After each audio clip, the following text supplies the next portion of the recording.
I'm here in the ever-expanding Medieval Collectibles warehouse, and today we're going to see if we can create a historically inspired Viking outfit with just the things that we have in stock. Should be pretty easy, right? Right? First, we need to find a weapon. Viking swords were typically one-handed swords that were symbols of social status as much as they were weapons of war. Here we are, the 11th century Viking sword, a worthy blade for a true warrior. We have our primary sword, but now we need a good secondary dagger. The Vikings loved having fancy knives too, so I'm thinking let's choose a couple and see which one we like the most. First up, the lobed pommel Viking sea axe, and its challenger, the bone-handled Viking utility dagger. Now, the helmet. While there's lots of different Viking helmets to choose from, for this build, we want to go with something in the styles of 10th to 11th century Viking headwear. The Hjermanbu. This'll work. Now, historically, the Vikings were going to wear whatever chainmail was available and easy to make at the time, because they were a very practical people. And in our case, we're looking for something that has short sleeves and a shorter waist to make it easier to move and ride a horse in. The short sleeve habergeon. This'll do just nicely. And finally, we're going to need a shield to block some arrows and javelins with. Let's see here. Oh, too early. Oh, that's too late. Here we are. This big boy will work just fine. The round horse Viking shield. You could probably block a missile with this thing. I'm kidding. I'll get vaporized. But luckily for us, the people that we're raiding don't have any. All right, this should about do it. Let's voyage to the long haul and uncrate our spoils.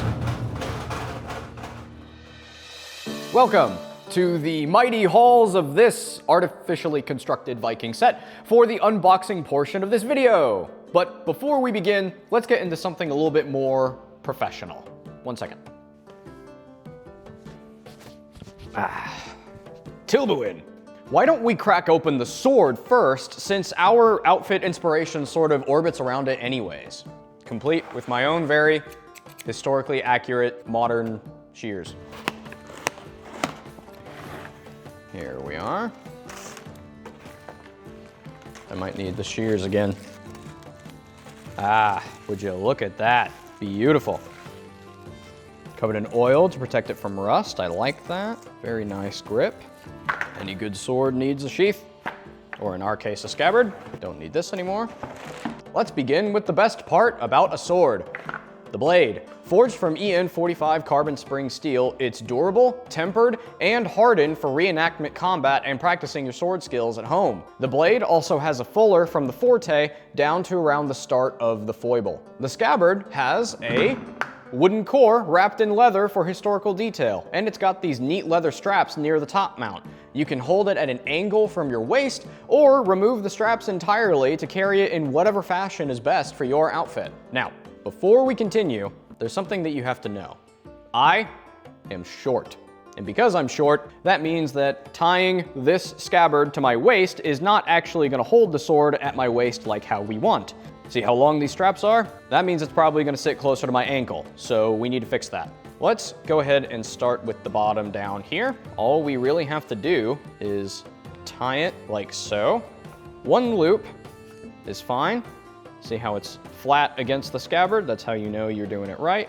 Same thing for this one. Come to the under, and then let's loop it through like that. So now that should hopefully hold the sword a bit closer to my waist, like how we actually want it. So, most Viking swords found in archaeological sites from Scandinavia have the iconic lobed pommel and short guard, often decorated or carved with all kinds of embellishments. Many of the organic materials, like the wooden handles and the leather wrappings, have decayed, but certain parts like the tang, guard, and pommel were preserved. Some of the most iconic examples we have are the Ulfbert swords found in Norway and Finland. In fact, many of the grave sites that were found in belong to prominent warriors and nobles. Since we're on the topic of weapons, let's go ahead and open up our two sidearms. All right, we're gonna start with our first pick, the lobed pommel Viking sea axe. It's already fighting me. It's already like he doesn't want to be released from his crypt. There we go. Here we are. Remember kids, don't grab a blade by the tip like what I just did. Be safer than that. And now for the sheath. Lovely. And next up, we've got the bone-handled Viking utility dagger.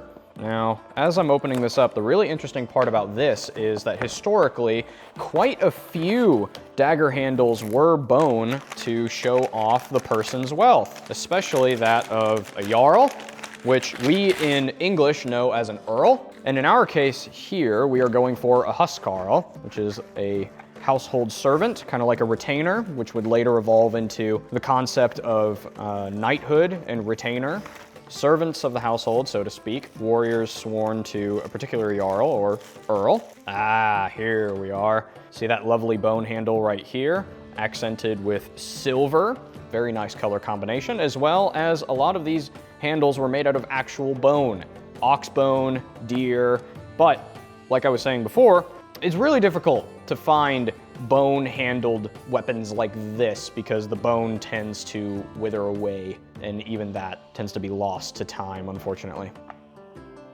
Well, I have to say, both of these look like great options. The sea-axe, or sax as it's sometimes called, was not just a dagger, it was also a common tool. We use hunting knives and pocket knives today, and just like the Vikings, we've also given them a special place in our culture. And besides, the Vikings were practical. Of course they were going to be picking these up from various Anglo-Saxon kingdoms that they were raiding because they valued good, useful, reliable tools. And the sax was just that. The first I picked is the lobed pommel Viking sea-axe, an affordable and completely decorative dagger that's got intricate fittings and a nice and secure wire-wrapped grip. This one's got a nice golden guard and pommel notched with a hint of Norse artistry. It may not be able to cut, but it's a safe option to have for a Viking or early medieval costume. Next is the bone-handled Viking utility dagger, a fancy blade forged for a high-ranking warrior such as yours truly. The handle is in fact real bone, and I think it'll look great paired with our war gear. Think of the dagger as part of our huskarl's spoils of war. Likely something he would have picked up throughout his travels and kept it on his person as a useful knife. Practicality. The sea-axe was primarily the knife of the Anglo-Saxons, but they had a presence among Viking communities too, because these cultures had such close proximity to each other. If you want to learn more about these fascinating daggers, go check out our video we made on them.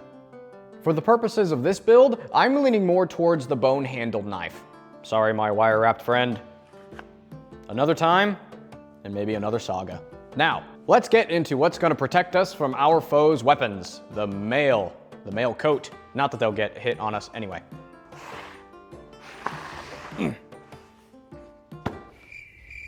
All right, as I was saying earlier, when I was picking this out from the warehouse, Vikings typically wore flat or riveted ring mail. However, that is a bit more expensive. So for our price range, we wanted to go with round rings that are 9 millimeters in diameter. Still, pretty good for reenactment, pretty good for sparring, and pretty good for LARPing as well. And the nice part about this is it's got short sleeves. The short sleeves and the shorter waist makes it easier to move around in, as well as it made it easier for Vikings to ride horses into battle. This short-sleeved mail habergeon was my preferred choice because it closely resembles the mail shirt found in Yermanbu and the helmet we picked out that's from the same area. Most of the time, huskarls and nobles wore mail shirts while out on campaign because mail was expensive and finding enough iron to make it was difficult for most people. So many Viking warriors either wore leather or they went without armor at all. Time for my favorite part. It's brain bucket time. Well, we appear to have lost our historically accurate modern scissors, so looks like we found a use for the lobed pommel CX after all. Now let's see here. Start at the top. Here we are.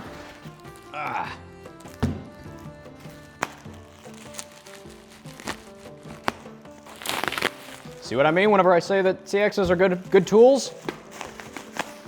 Clearly we need to make a few more cuts. Oh, it's almost there. There we are. And the chainmail is buried underneath. Perfect. It's all here. One more cut for the road, huh? The brain bucket has been unleashed.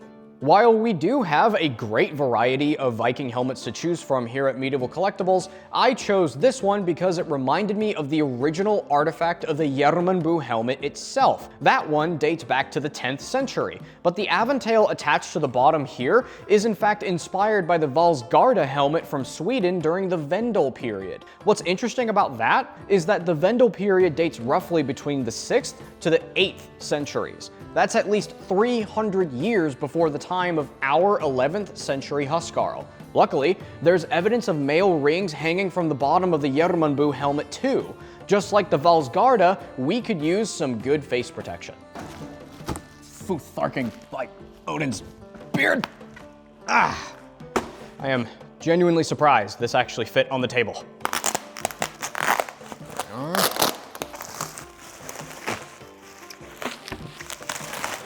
Now I wanted to show off this.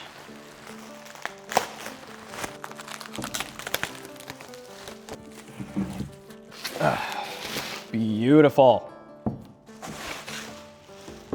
Now that we have the shield in front of us, you can tell we're going with a bit of a theme. I chose this round horse Viking shield here because the design looks great and it reminded me of a few points about shield styles from the Viking era. Humans have been decorating their shields with pigments, ornaments, and patterns since the Bronze Age, and many shields found from sites in Gotland and Norway have shown trace amounts of pigment still on them. So, because the Vikings loved color, and so do I, we're going with this horsey shield. All right, well, that pretty much covers it, and soon it will cover me. Let's get over to the armoring area and suit up for battle.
Raiding is hard work, but we need the silver. And we lucked out. We raided a fur trading company, a little village, a little ways away from here. If you enjoyed this saga, be sure to hit like and subscribe so you can set sail with us on future raids. Now, Thrall, where's the damn mead?